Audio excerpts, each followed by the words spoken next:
Everything you think you know about medieval survival is backwards. They weren't dying from ignorance.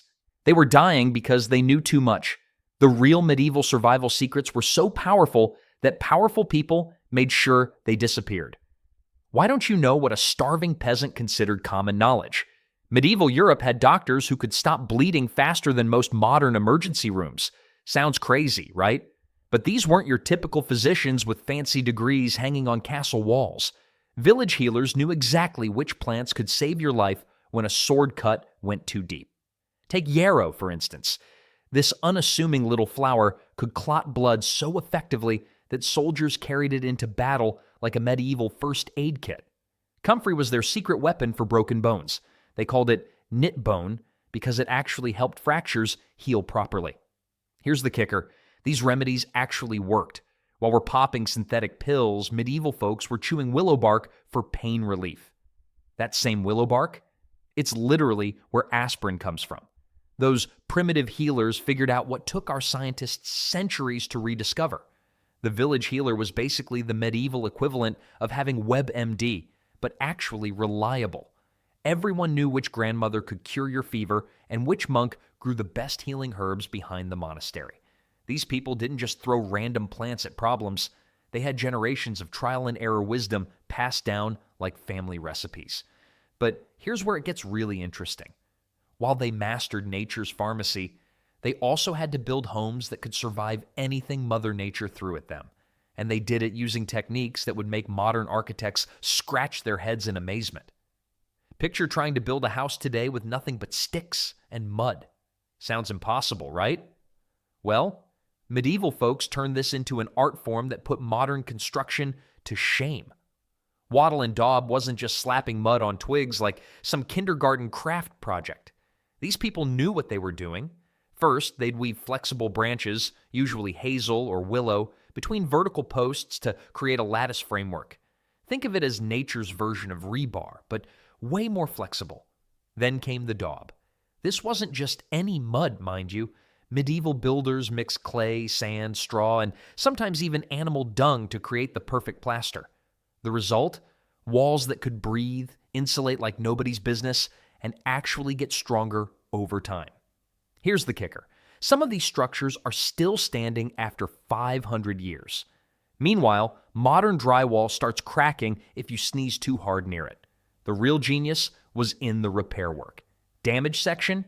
Just grab some local clay and patch it up. No waiting for contractors or special material shipped from overseas. Your neighbor's cow provided both the building material and the expertise, if you know what I mean. But here's what really separated medieval folks from us. They understood that survival wasn't just about having shelter, it was about creating something that could adapt, breathe, and last through whatever nature threw at it. Speaking of adapting to nature, wait until you hear how they turned wild birds into their personal hunting partners. Falconry was not just some fancy hobby for bored nobles, it was a genuine survival tool. These birds were like having a personal hunting assistant that never complained about overtime.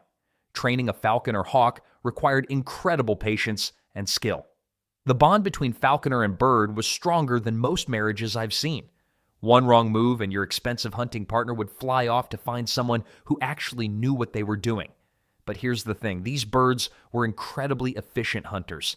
A trained peregrine falcon could catch prey that would take hours to hunt on foot. They could spot rabbits from distances that would make modern snipers jealous, then dive at speeds reaching over 200 miles per hour. The investment paid off handsomely. While maintaining a bird of prey cost significant resources, special housing, specific diet, constant training, the return in fresh meat made it worthwhile. These weren't pets. They were sophisticated hunting equipment with wings. Even peasants sometimes kept smaller raptors for catching pest birds that threatened their crops. Makes sense, right? Why chase sparrows around your grain field when you can hire a hawk to do the dirty work? The most fascinating part? This ancient partnership between human and raptor still works today. Modern falconers use these exact same techniques, proving that some medieval innovations never went out of style. Well, speaking of never going out of style, medieval people had another trick that modern GPS users would find absolutely mind-blowing. Medieval folks had to be walking GPS systems, and honestly, They were better at it than most of us fumbling with our phones today. Before satellites and compasses became standard, people read nature like a perfectly written instruction manual. The stars were their highway signs. Polaris, the North Star, never moved from its spot, making it medieval travelers' best friend. But here's where it gets clever. They didn't just memorize star positions. They watched how shadows fell during different times of day, noting that the sun always rose in the east and set in the west. Simple? Sure. Effective? Absolutely. Then there's the famous moss trick everyone talks about. Moss grows thicker on the north side of trees in the northern hemisphere because it stays damper there. Well, most of the time. Nature isn't always cooperative, but medieval travelers knew to look for patterns across multiple trees, not just trust one fuzzy trunk. Vikings took this to another level entirely. They supposedly used crystal sunstones to locate the sun even on cloudy days. These calcite crystals could detect polarized light, acting like ancient polarizing sunglasses. Pretty sophisticated for guys in horned helmets, right? The ground told stories too. Rivers generally flowed toward larger bodies of water, and animal tracks often led to water sources. Smart travelers followed game trails, knowing animals always knew the safest routes through dangerous terrain. But nature's navigation secrets go way deeper than most people realize. Medieval kitchens didn't have freezers, but they had something better: pure ingenuity. When winter knocked on the door, you either figured out food preservation or became very, very hungry. The secret weapon? Fire and salt. Used like medieval food scientists, hanging strips of meat over smoky fires wasn't just cooking. It was creating medieval jerky. The smoke acted like nature's vacuum seal, sucking out moisture while adding flavors that would make modern barbecue pitmasters weep with envy. Fruits got the same treatment, turning grapes into raisins and apples into chewy survival snacks. But here's where it gets interesting. They discovered something we're just rediscovering: pemmican. This powerhouse food mixed dried meat with fat and berries, creating what was basically medieval energy bars. 1 pound could keep you going for days. Salt was the real MVP, though. Not just for taste, but because it pulled moisture out of food faster than a teenager drains a phone battery. Fish, pork, beef, everything got the salt treatment. Some families had salt recipes guarded more closely than state secrets. The genius part? Zero waste. Every scrap counted when starvation lurked around the corner. While we throw away tons of food annually, they turned preservation into an art form that kept entire communities alive through brutal winters. Makes you wonder what other forgotten wisdom we've traded for convenience. Speaking of forgotten wisdom, let me tell you about their remarkable boats. Now here's where medieval fishing gets really clever. The Coracle boat, basically a giant floating basket that somehow managed to feed entire communities. These things looked ridiculous. Picture your grandmother's laundry basket, stretch animal hide over it, slap on some tar for waterproofing, and boom, you've got yourself a medieval fishing vessel. Sounds like a recipe for drowning, right? Well, here's the kicker. They actually worked brilliantly. The Welsh and Irish fishermen who used these contraptions weren't crazy. They were geniuses. See, a coracle weighs about as much as a modern kayak, but carries twice the fish. One person could haul it on their back to any river or lake, drop it in the water, and start catching dinner. But the real magic? Stealth mode. These boats moved silently through the water because they had no hard hull slapping against waves. Fish never saw them coming. It's like having a medieval submarine, except it looks like someone's picnic basket went rogue. The construction was pure community knowledge.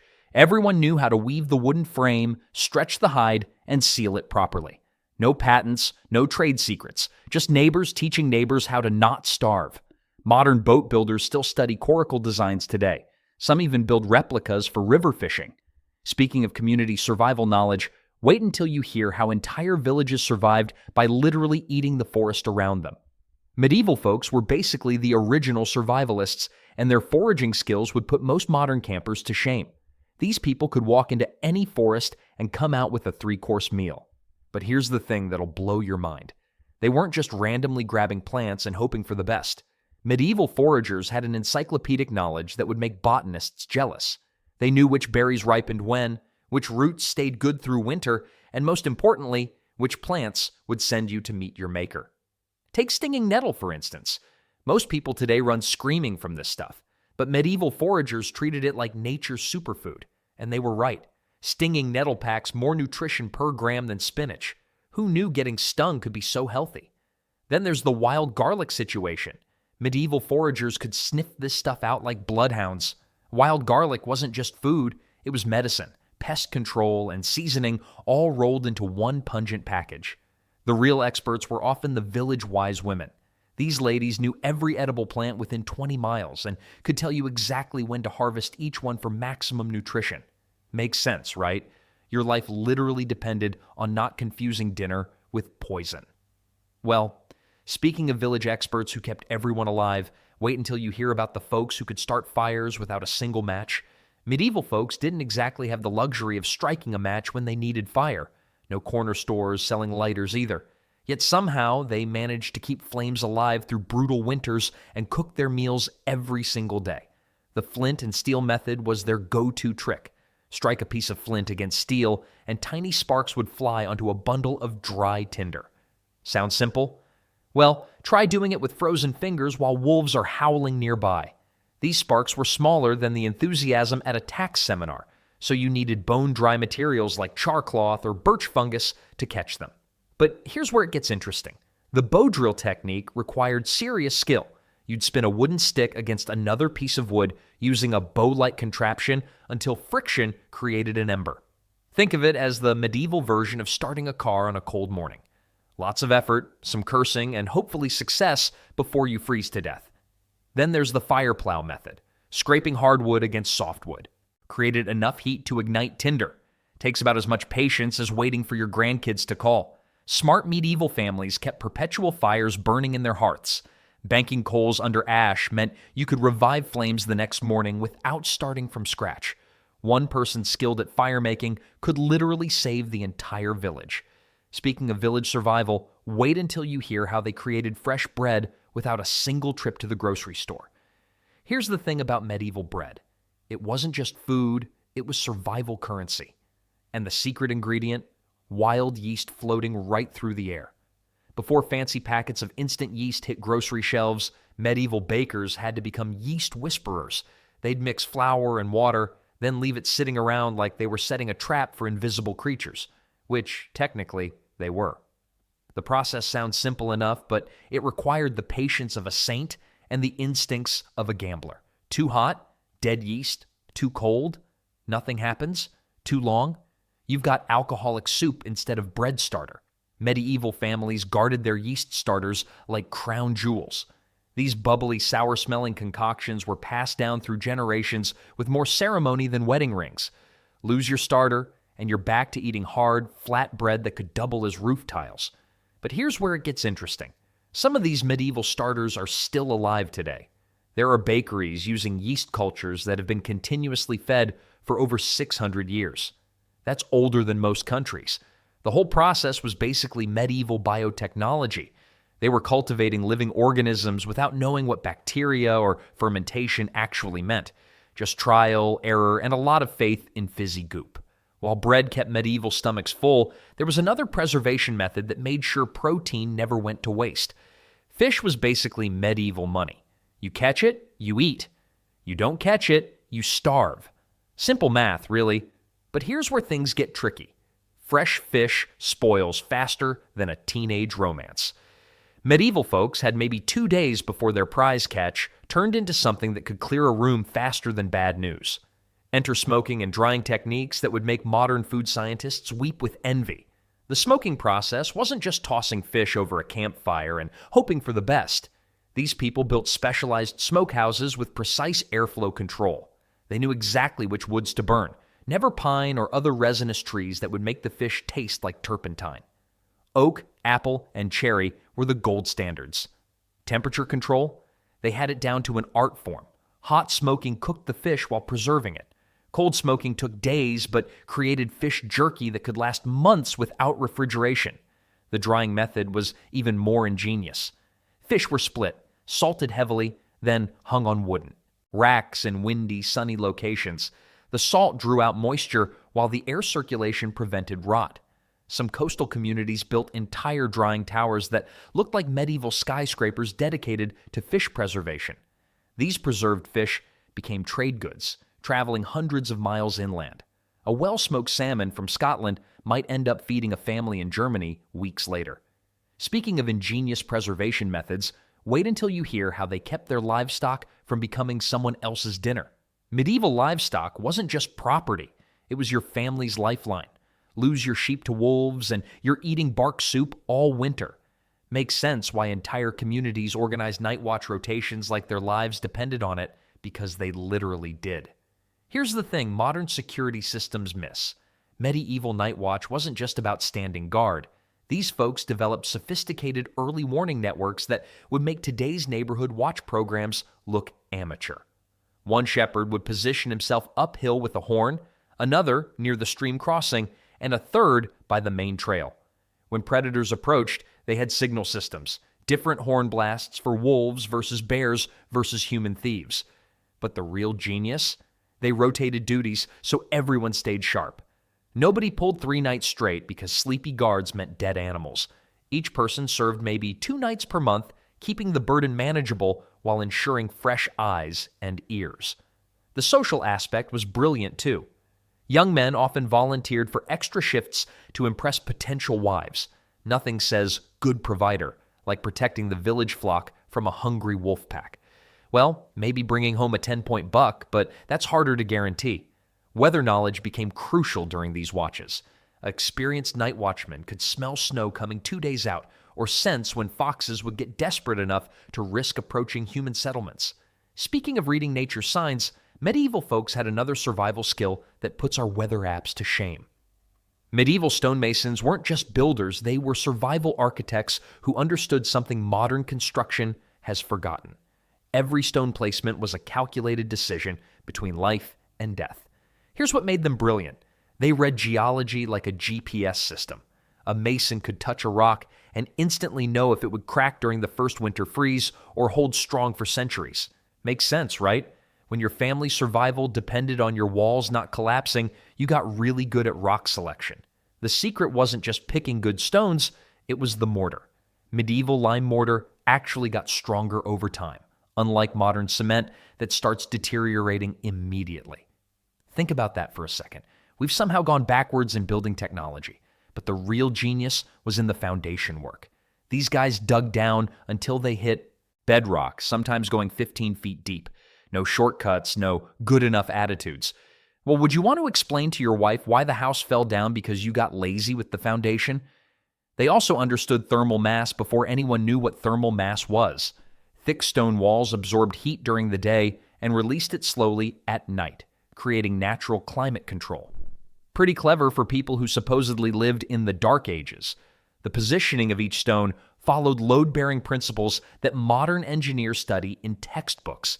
Speaking of ingenious medieval knowledge, wait until you discover how they tracked animals across entire continents without any technology whatsoever. Medieval hunters didn't just randomly chase animals through the forest hoping for the best.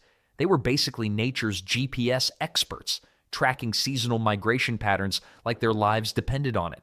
Because, well, they did. These folks knew exactly when the deer would move through certain valleys, when wild boar would venture closer to settlements, and when birds would pass overhead in massive flocks. It was like having a restaurant delivery schedule, except the restaurant was the entire wilderness. But here's where it gets really clever. They didn't just observe animals for hunting. Smart communities used these patterns to predict weather changes months in advance. When certain birds started flying south earlier than usual, it meant a harsh winter was coming. Makes sense, right?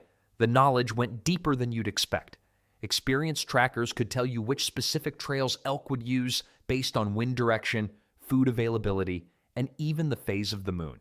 They passed this information down through generations like a family business manual. What's fascinating is how accurate they were. Modern wildlife biologists using satellite tracking have confirmed that many medieval observations about animal movement were spot on. These people were reading nature's calendar without any fancy equipment, just years of careful watching and note-taking. And speaking of reading nature's signs, medieval folks had another survival trick that might surprise you. They knew exactly how to turn the tiniest creatures into their biggest allies. Medieval folks understood something about insects that we're just rediscovering today. These tiny creatures weren't just buzzing annoyances, they were partners in survival. Bees topped the list, naturally. But here's what's fascinating. Medieval beekeepers didn't just harvest honey and call it a day. They mastered the art of reading bee behavior like a weather forecast. Agitated bees meant storms were coming. Makes sense, right? These little meteorologists had better accuracy than most weather apps. The honey itself was liquid gold, literally. 1 pound of honey could trade for a sheep in some regions. Talk about expensive groceries. But it wasn't just sweetness people craved. Honey never spoils. Ever. Archaeologists have found 2,000-year-old honey that's still perfectly edible. Then there's mead, the alcoholic drink made from fermented honey. Medieval communities would prepare massive batches for winter celebrations. The alcohol content helped preserve it, and the calories kept people alive during harsh months. But bees weren't the only useful insects. Silkworms revolutionized clothing, though most Europeans had to import silk at astronomical prices. Cochineal insects produced vibrant red dyes worth more than gold per ounce. Medieval people even used certain beetles for medicinal purposes. Ground beetle powder supposedly cured everything from headaches to heart problems. Whether it worked is debatable, but the resourcefulness is impressive. Understanding these insect partnerships reveals how medieval communities maximized every natural resource. Speaking of maximizing resources, wait until you discover their ingenious methods for capturing something we completely take for granted today. Medieval folks figured out something we're just catching up to today. Rainwater collection wasn't just smart, it was survival. While we're installing fancy rain barrels and calling ourselves eco-warriors, they were already pros at this game 600 years ago. Here's the thing about medieval water collection that'll blow your mind. They didn't just stick a bucket outside and hope for the best. These people engineered entire systems using nothing but slopes, wooden gutters, and strategic placement. Makes our modern green solutions look pretty amateur, doesn't it? The secret was in the angle. Medieval builders created roof lines that naturally funneled water into collection points. No pumps, no electricity, just gravity doing all the heavy lifting. They'd carve channels in stone or lay wooden troughs that directed every precious drop into large barrels or underground cisterns. But here's where it gets really clever. They knew dirty water meant dead families, so they built simple filtration using layers of sand and charcoal. The first flush of rain, they'd let that wash away the roof debris before starting collection. Smart thinking for people we often dismiss as primitive. Archaeological digs keep uncovering these sophisticated water systems across medieval Europe. Some collected thousands of gallons during a good storm. Well, while rainwater kept medieval communities hydrated, staying warm was another challenge entirely, and their solution for clothing might surprise you even more than their water wizardry. Ever wonder how our ancestors stayed warm when the local mall didn't have a north face section? Well, they turned dead animals into designer jackets. And frankly, they were better at it than most of us are at using a washing machine. Medieval folks didn't waste anything from an animal. While we throw away perfectly good leftovers, they'd turn a cow's hide into waterproof boots that lasted decades. The tanning process was brutal work, though. First, you'd scrape off every bit of meat and fat. Imagine spending your Saturday doing that instead of binge-watching Netflix. Then came the really fun part. They'd soak the hide in a mixture that often included animal brains, tree bark, and sometimes even urine. Yes, pee. Grandpa's old leather jacket suddenly doesn't seem so tough, does it? The whole process took weeks, but the results were incredible. These weren't flimsy garments that fell apart after one season. We're talking about clothing that could handle everything from Arctic winds to sword fights. Some medieval leather goods have survived 700 years, longer than most marriages these days. But here's what's really impressive about medieval survival skills. They didn't just protect themselves from the elements with animal hides. They actually learned to work with nature itself, creating systems that could keep entire communities fed year-round, even when the weather turned nasty. Medieval farmers figured out something most people today completely miss. Water doesn't just fall from the sky randomly. You can actually control where it goes. These weren't the massive concrete channels you see in modern agriculture.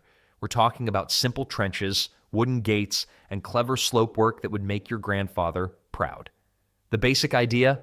Catch every drop of rain and stream water, then send it exactly where your crops needed it most.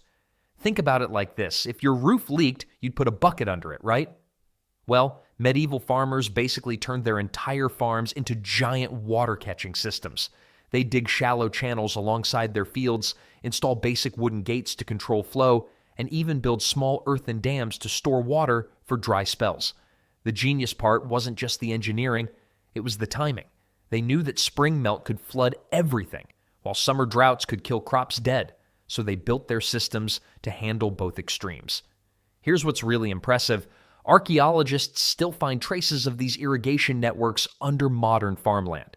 Some of them worked for hundreds of years with nothing more than occasional shovel maintenance. But here's the thing about medieval survival. Water was just one piece of the puzzle. When your irrigation system was running smoothly, you still had to worry about keeping your tools sharp and your clothes in one piece. Medieval folks weren't throwing away clothes like we toss yesterday's pizza boxes. When your tunic got a rip, you didn't march down to ye old shopping mall. You fixed it. Period. Needlework wasn't just busy work for bored housewives. It was pure survival economics. Every thread counted when fabric cost more than your neighbor's cow. A skilled needle could transform a tattered cloak into something that'd last another decade. Think about it. One good mending session could mean the difference between freezing and staying warm through winter. But here's where it gets interesting. These weren't just quick patches either. Medieval seamstresses developed techniques that'd make modern tailors weep with envy. They'd weave new threads so seamlessly into old fabric that you couldn't tell where the repair began. Some of their mending work was so intricate, it became decorative art. The community aspect was genius too. Women would gather for mending circles, basically medieval sewing clubs where gossip flowed as freely as the thread.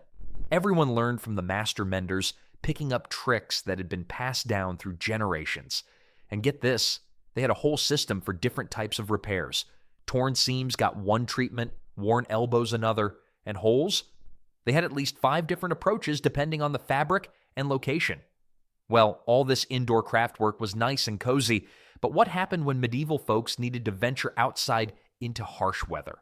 That's where proper ventilation became a matter of life and death. Medieval builders figured out something that would make modern HVAC engineers jealous. They called them smoke holes. But honestly, these weren't just random gaps in the roof. Picture trying to heat your home with an open fire indoors. Sounds cozy until you realize you'd either freeze to death or choke on smoke. Medieval folks faced this exact dilemma every single winter. Their solution was brilliant in its simplicity. They cut strategic openings in their roofs that worked like natural chimneys. But here's where it gets clever. These weren't just holes. They positioned them to create perfect air circulation. The smoke hole pulled hot air and dangerous fumes upward while drawing fresh air through doorways and window gaps. Think of it as medieval climate control that ran on physics instead of electricity. Well, it wasn't foolproof. Rain could pour straight through, turning your cozy fire into a soggy mess. Snow would pile up inside during blizzards. And if you miscalculated the size, too big meant all your precious heat escaped. Too small meant you'd still suffocate. But the smart builders learned to adjust. They'd add flaps made from animal hide or wooden covers that could slide open and shut.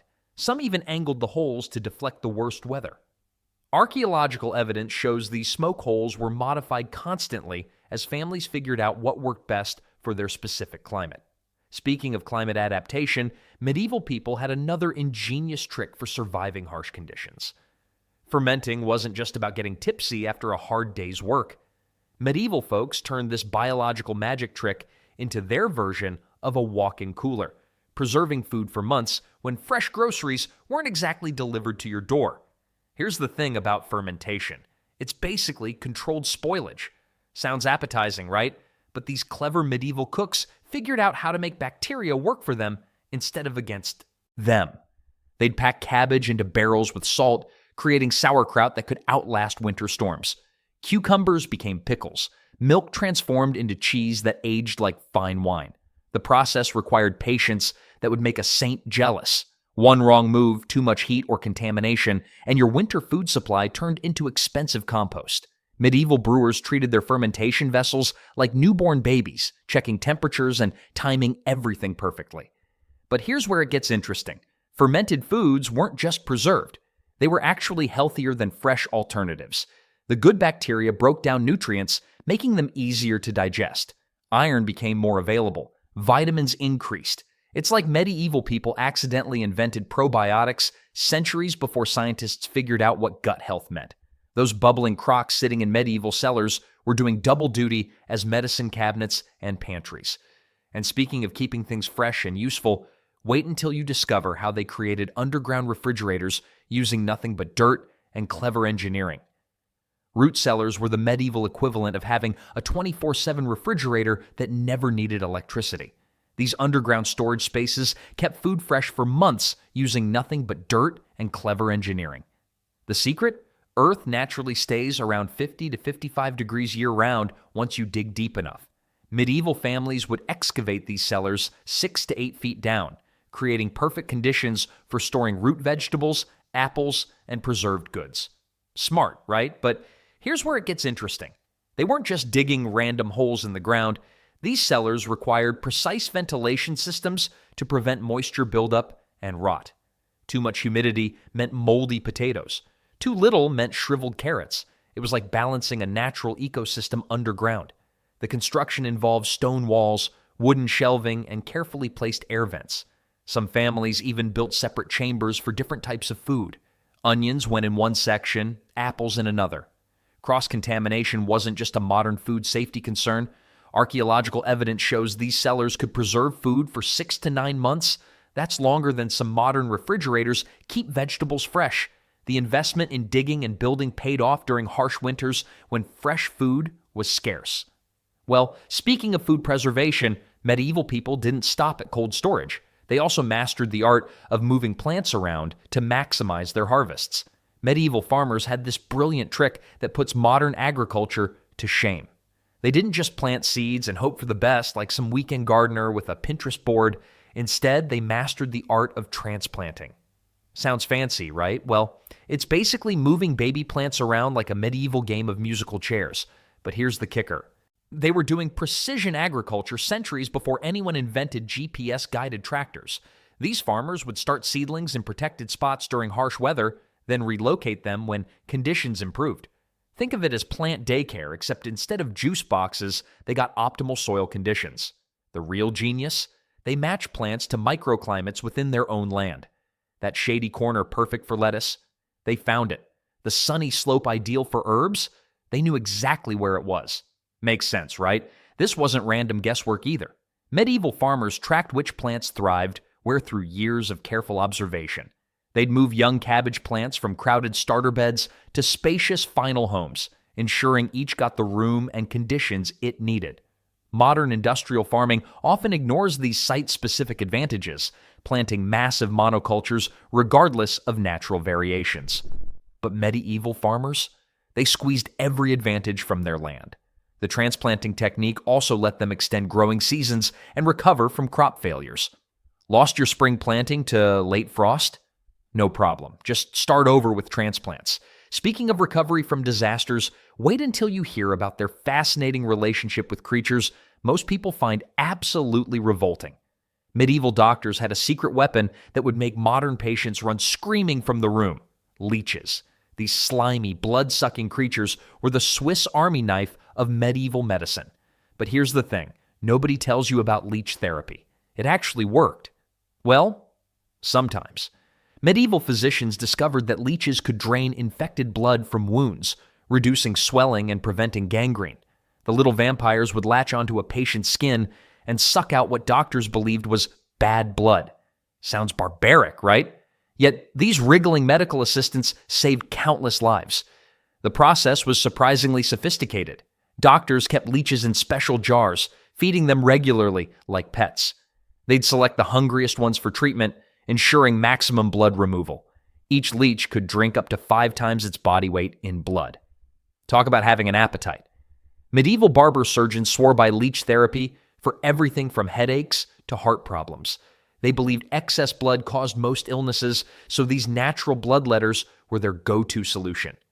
The weirdest part? Modern medicine brought leeches back. Today's microsurgeons use them to restore blood flow after delicate operations. Those medieval doctors weren't as crazy as we thought. Leeches weren't the only unusual medical treatment medieval people relied on. Sometimes their healing methods involved ingredients you'd never expect to find in a medicine cabinet. Here's something your grandparents knew that we've completely forgotten. Medieval wooden barrels weren't just containers, they were precision climate control systems that would make modern logistics experts jealous. A skilled cooper could craft a barrel so watertight it wouldn't leak a drop, even when rolling down cobblestone streets for miles. These weren't your backyard rain barrels. We're talking about engineering marvels that kept wine aging perfectly, preserved food for months, and transported everything from oil to grain across entire continents. The secret was in the wood selection and curve mathematics. Oak was king because it expanded just right when wet, sealing itself naturally. But here's the kicker. Coopers had to calculate the precise curve of each stave without modern measuring tools. One wrong angle and the whole barrel would fall apart under pressure. Medieval merchants trusted their entire fortunes to these wooden vessels. A good barrel could be worth more than a horse and lasted decades if maintained properly. The best part? They were completely recyclable. When one wore out, coopers broke it down and rebuilt it into smaller barrels or repair patches. Even fire brigades relied on barrels for water storage. Makes you wonder why we switched to plastic containers that crack in cold weather and leach chemicals, right? Speaking of medieval innovations that actually work better than modern versions, wait until you hear about their natural paint that killed germs. Medieval builders figured out something genius that most people today have never heard of. They mixed limestone with water to create Limewash paint that wasn't just pretty. It literally fought off disease. This stuff was like the Swiss Army knife of wall coatings. Once it dried, Limewash became naturally antibacterial, protecting buildings from mold and decay. Think of it as medieval Lysol, except it lasted for months instead of minutes. The process was surprisingly simple. Crush limestone, add water, let it slake for weeks. The chemical reaction created a paint that bonded so well to walls, it became part of the structure itself.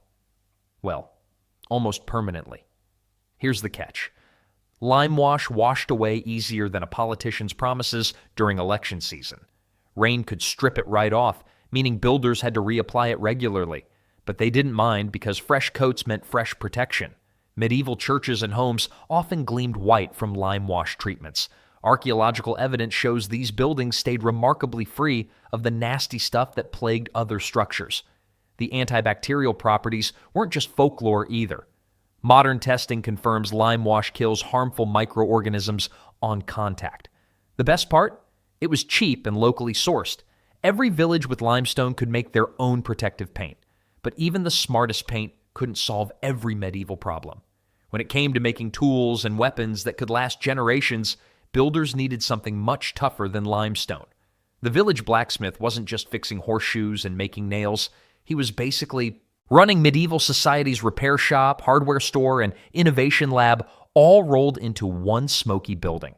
These guys could take a broken farming tool and turn it into something better than it was before. Got a bent sword? No problem. Need a custom lock for your grain storage? Give him a week. Your plow broke during harvest season? Well, that's an emergency call. But here's what made medieval blacksmiths really special. They were master recyclers before recycling was cool. Every scrap of metal got reused. That old pot with a hole, melted down and turned into arrow tips. Broken wagon wheel rim, perfect material for new kitchen knives. The forge became the neighborhood gathering spot, kind of like how coffee shops work today, except with more sparks and fewer lattes. Farmers would hang around waiting for repairs, sharing gossip, and probably complaining about the weather. These smiths had to know metallurgy without ever taking a chemistry class. They judged temperature by color alone. Orange meant one thing. White hot meant something completely different. 1 degree off and your sword might shatter in battle. The really skilled ones could make springs, gears, and intricate lock mechanisms that would impress modern engineers. Not bad for guys working by firelight. Speaking of impressive medieval innovations, wait until you hear about the bizarre but brilliant medical practices that actually worked. Medieval plague doctors looked absolutely terrifying for a reason.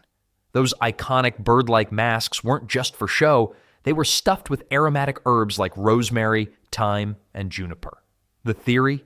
These sweet smells would purify the bad air they believed caused disease. Now, before you laugh at their logic, remember these guys were dealing with the Black Death without microscopes or germ theory. They were basically flying blind, trying anything that might work. And honestly, their bizarre PPE wasn't completely useless. The long leather coats, gloves, and those creepy beaked masks actually created a barrier between doctor and patient. Sure, they thought it was about bad smells, but accidentally they were practicing social distancing medieval style. Talk about stumbling into success. But here's the weird part. These doctors often made things worse. Their treatments included bloodletting, which weakened patients further, and popping plague buboes with hot pokers. Yikes. Some cures involved everything from crushed unicorn horn to drinking your own urine. Medieval medicine was basically a game of deadly trial and error. The most successful plague doctors, they usually just stayed far away from patients and collected their fees anyway. Smart business model, questionable medical ethics. These bird-faced healers became symbols of both hope and terror in plague-stricken towns. Their haunting silhouettes stalked through streets like medieval grim reapers.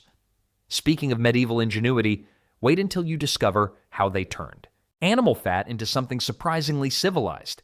Medieval folks had figured out something most people today would find absolutely disgusting. They turned animal fat into soap. Yeah, you heard that right. The same stuff coating your bacon became their cleaning solution. Here's the kicker, though. Their soap actually worked better than you'd expect. They'd render fat from pigs, cattle, or sheep, then mix it with lye made from wood ash. The chemical reaction created a surprisingly effective cleaning bar that could tackle everything from dirty hands to grimy clothes. But wait, it gets better. This wasn't just about staying clean, though that was pretty important when everyone lived cheek by jowl in cramped villages. Medieval soap actually had antibacterial properties. Makes sense when you think about it, right? The alkaline nature of properly made soap could kill germs that caused infections and disease. The whole process was like medieval chemistry class, except failure meant wasting precious resources. You needed the right fat-to-ash ratio, proper heating, and enough patience to let everything cure for weeks. Too much lye and you'd burn your skin off. Too little and you'd end up with greasy mush. Well, here's what really gets me. Soap was so valuable it became a luxury item. Only wealthy families could afford to waste animal fat on cleaning when that same fat could feed them for days. But speaking of valuable medieval commodities, there was another preservation method that was even more crucial for survival. Salt wasn't just seasoning in medieval times, it was survival insurance. Without freezers or fancy preservatives, salt became the difference between eating well all winter and starving by February. The process was surprisingly clever. You'd pack meat or fish in coarse salt, completely covering every surface. The salt literally sucked the moisture out, creating an environment where bacteria couldn't survive. Like having a microscopic bouncer at the door, keeping the bad stuff out. Fish got the full treatment. Fishermen would gut their catch, layer it with salt in wooden barrels, then add more salt until nothing was visible but white crystals. After weeks of curing, the fish could last months without spoiling. Pretty impressive for people who thought the earth was flat, right? But here's the kicker. Salt was so valuable that Roman soldiers were sometimes paid in it. That's where we get the phrase, worth his salt. Medieval families hoarded it like we hoard toilet paper during a pandemic. The really smart folks combined salting with smoking or drying. Triple protection meant food that could survive harsh winters when fresh meat was about as common as a unicorn sighting. Of course, everything tasted like a salt lick afterward, but when the alternative was death by starvation, even leather probably seemed appetizing. Speaking of reading nature signs, medieval people had another survival trick that didn't require any special ingredients. Medieval folks could predict weather better than your local meteorologist having a bad day, and they did it without satellites, computers, or that guy on TV who's wrong half the time. These weather wizards watch clouds like modern people watch Netflix. Different cloud shapes meant different things coming. High, wispy clouds, fair weather ahead, low, dark clouds building fast. Time to batten down the hatches before Mother Nature throws her tantrum. But here's where it gets really clever. They watched animals too. Cows lying down meant rain was coming. Birds flying low indicated storms approaching. Even spiders got in on the action. They'd tear down their webs before bad weather hit. Makes you wonder if your pet goldfish knows something you don't, right? Wind direction told them everything. A shift from south to north usually brought cold weather. A backing wind meant storms were brewing. They could smell rain in the air hours before it arrived. Something about pressure changes that modern noses have forgotten. The really sharp observers tracked patterns over years. They knew which months brought what weather, which moon phases coincided with storms, and how morning mist behaved before different weather patterns. Their survival depended on getting it right. One wrong call about harvest weather could mean starvation. No pressure there. Yet somehow, armed with nothing but keen observation and generational wisdom, they often nailed predictions that would make today's meteorologists jealous. These ancient forecasters proved that sometimes the best technology is simply paying attention.